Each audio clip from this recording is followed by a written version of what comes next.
Assalamualaikum warahmatullahi wabarakatuh. Nama saya Syifa Salsabila, NPM 2275536. Di sini saya akan menjelaskan penyajian laporan keuangan berdasarkan pernyataan standar akuntansi keuangan 1. Jadi, laporan keuangan adalah suatu penyajian terstruktur dari posisi keuangan dan kinerja keuangan suatu entitas.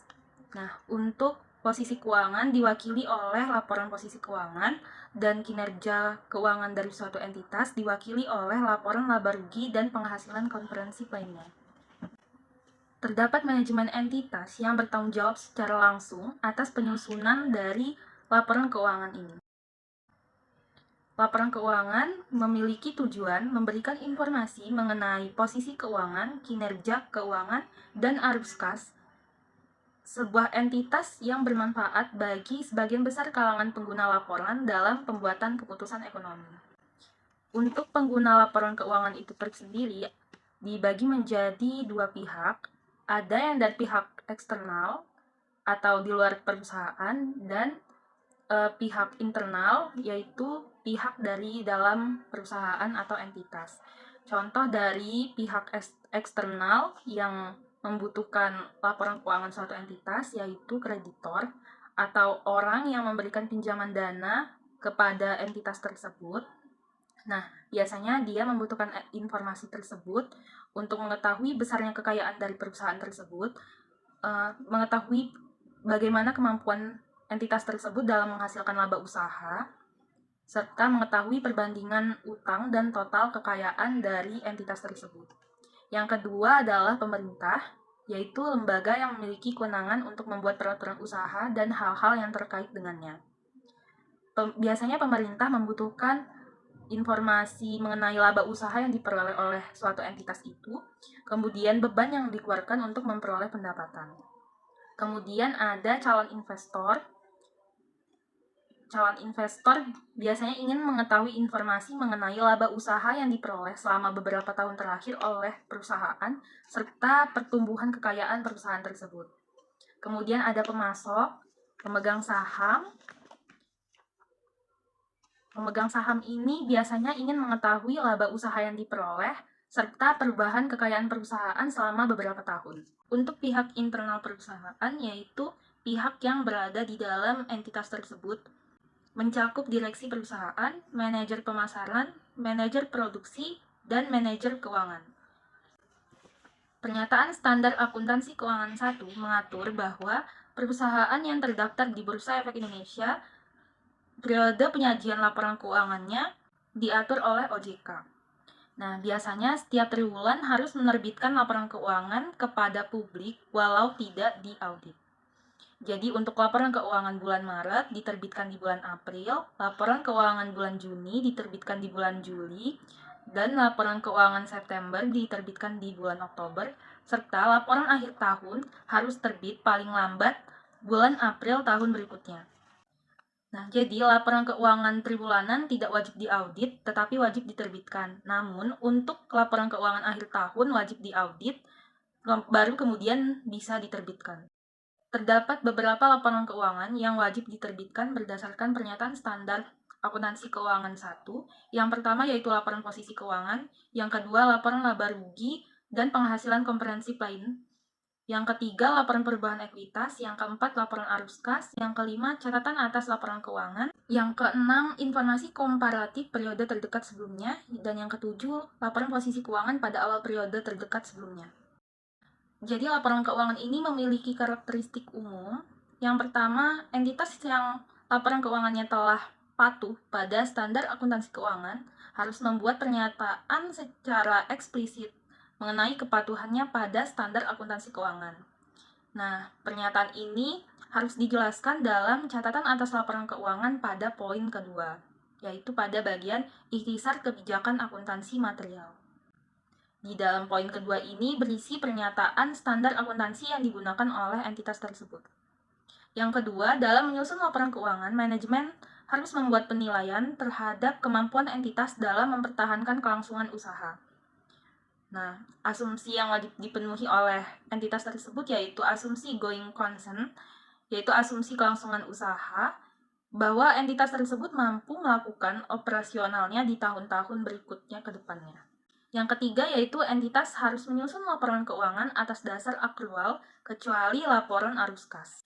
Yang keempat, entitas menyajikan secara terpisah setiap kelas pos serupa yang material dan menyajikan secara terpisah pos yang memiliki sifat dan fungsi yang tidak serupa kecuali tidak material. Dan yang terakhir yaitu frekuensi pelaporan setidaknya secara tahunan. Dalam laporan keuangan ini juga harus memiliki struktur dan isi yang lengkap. Dimulai dari yang paling pertama yaitu judul laporan keuangan tersebut. Setidaknya harus memuat 4 poin, yaitu mengandung nama entitas, nama laporan keuangan yang dibuat, kemudian periodenya, dan pembulatan dan unit moneter atau mata uang yang digunakan entitas tersebut. Ini merupakan contoh judul laporan keuangan yang sesuai.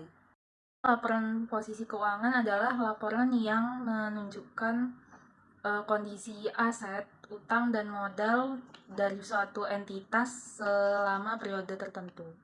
Akun-akun yang disajikan dalam laporan posisi keuangan hanya akun-akun induk saja. Untuk rinciannya akan dijelaskan lebih lanjut di catatan atas laporan keuangan.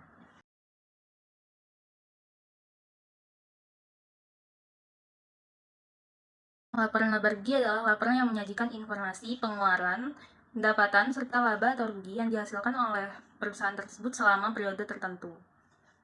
Penghasilan komprehensif adalah perubahan aset atau liabilitas menjadi ekuitas yang bukan berasal dari transaksi dengan pemilik.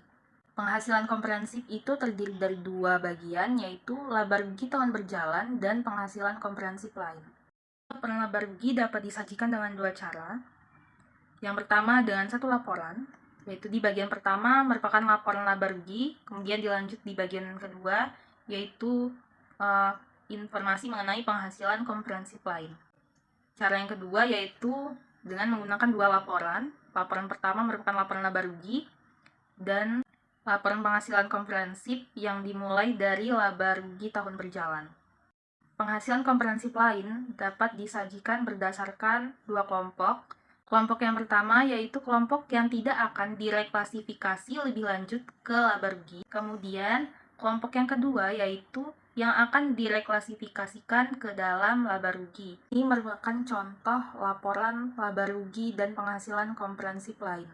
Bisa kita lihat di laporan laba rugi ini paling atas terdapat penjualan yang nantinya akan dikurangkan dengan harga pokok penjualan menjadi laba bruto atau laba kotor. Kemudian laba bruto ini akan dikurangkan dengan beban pemasaran dan penjualan, beban umum dan administrasi, kemudian ada penghasilan atau beban lain-lain yang akan menjadi laba usaha.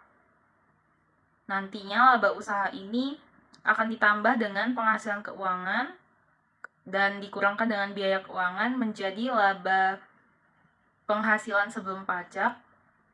Kemudian nantinya untuk mendapatkan total laba tahun berjalan harus dikurangkan dengan beban penghasilan. Beban umum dan beban administrasi adalah semua beban yang terjadi di perusahaan di luar beban pemasaran dan penjualan penghasilan lain-lain. Penghasilan yang diterima oleh perusahaan tidak secara rutin, misal keuntungan penjualan aset tetap. Kemudian ada beban lain-lain yaitu beban yang dikeluarkan oleh perusahaan tidak secara rutin. Contohnya beban administrasi bank. Biaya keuangan adalah biaya yang dikeluarkan oleh entitas dalam rangka perolehan modal kerja. Contohnya beban bunga karena perusahaan mengeluarkan obligasi. Penghasilan keuangan yaitu penghasilan yang diperoleh perusahaan karena aktivitas investasi keuangan. Laporan perubahan ekuitas adalah laporan yang menunjukkan total laba rugi komprehensif selama suatu periode yang didistribusikan kepada pemilik entitas induk dan pihak non-pengendali. Laporan arus kas adalah laporan yang memberikan dasar bagi pengguna laporan keuangan untuk menilai kemampuan entitas dalam menghasilkan kas dan setara kas dan kebutuhan entitas dalam menggunakan arus kas tersebut. Catatan atas laporan keuangan menjanjikan informasi dasar penyusunan laporan keuangan dan kebijakan akuntansi. Sekian penjelasan dari saya ucapkan terima kasih banyak. Wassalamualaikum warahmatullahi wabarakatuh.